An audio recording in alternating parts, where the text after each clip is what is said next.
You're back with us tonight here on Decision 2010, your election headquarters right here on CNC3. Before the commercial break, we were joined by PNM Chairman Conrad Enil. Well, now we're going to analyze some of the things he said, some of the arguments he made. Joining us right now is well-renowned political scientist Dr. Indira Rampersad. Dr. Rampersad, thanks so much for joining us tonight. Good evening. What do you think of Mr. Enil's arguments? Do you think that his arguments were strong enough, or convincing enough to get people out there, the undecided, to cast their ballot for the PNM?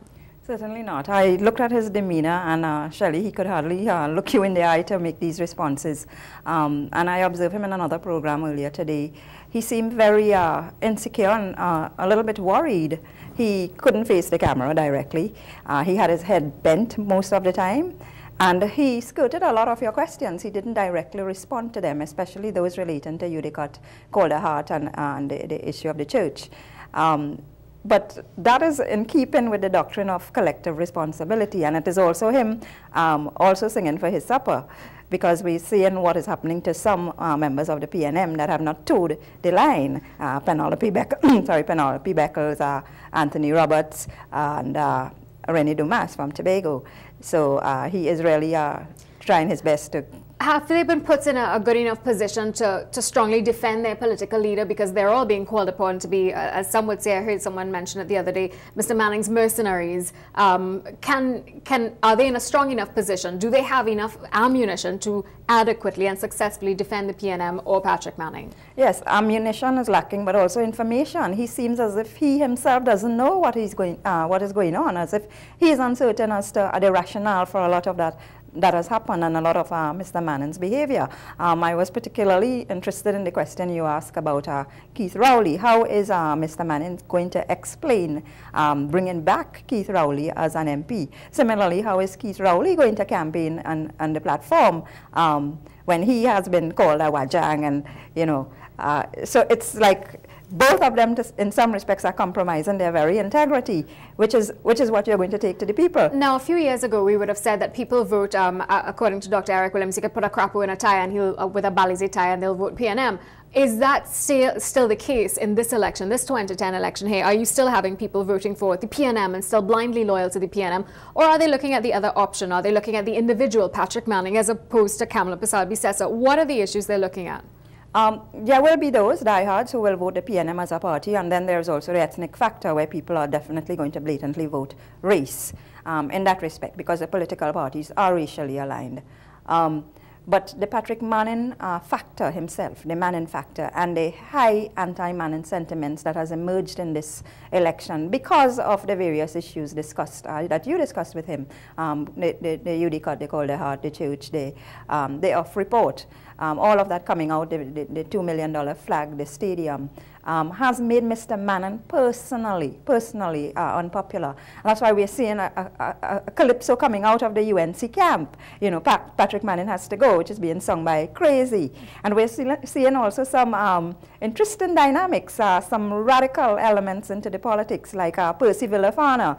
We're seeing the Ismail Samad issue. We're seeing Mr. Pandey thinking of running as an independent.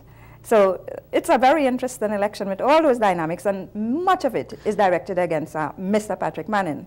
A few sentences ago, you said that it still comes down in some cases to race-based politics. In the Voice of the People segment that we had earlier on, we had one woman basically saying, look, at the end of the day, and I'm quoting from a person here saying, Indian is for Indian and we are for we. That was her quote, basically saying that, in her opinion, it's still coming down to a race issue. With the UNC, COP, TOP, the unions involved there, is this still seen as an East Indian party?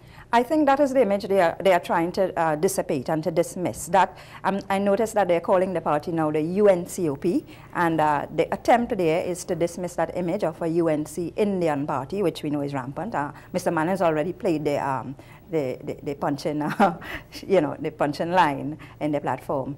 And what is emerging now is a formula very similar to that of the NAR in 1995. And what they are aiming for, I think, is not just a simple majority victory, but aiming for a two-thirds majority victory so that they can implement some of those policies that they have in mind, like the constitutional reform, for example. Let me take you real quick into the issue of the coalition. A lot of people say that the coalition itself is not strong. They say that at the end of the day, it's superficial, that it could fall apart quite easily in a matter of months or even during the course of the election campaigning, that there will be disagreement, that you have very strong personalities. We all know how long it took for Winston Dukran and Kamala Persad-Bissessar and their teams to agree. Throw in now another political party, TOP, McCandless Dagger with NJAC, all the trade unionists, that this is not going to last, and this is superficial. I mean, where's your money at in terms of, hey, who are you betting on? Okay, undoubtedly there will be disagreements. There are strong personalities, and the history of coalitions worldwide have shown that there have been, you know, some elements of fractionalism and cracking in some cases. But we have two historical experiences in Trinidad to draw from. If we go back to 1958, which was the federal government, when the DLP and the POPPG got together to defeat the PNM, one of the 2 times they actually did, that lasted its 4th term until we had the elections in 1962 when we got independence.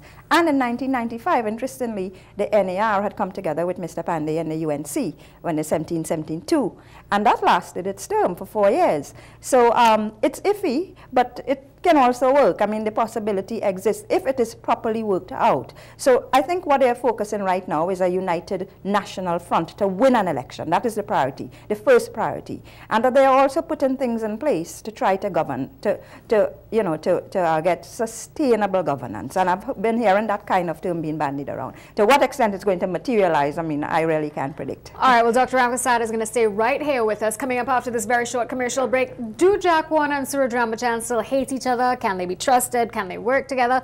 Find out more up next. Stay with CNC3.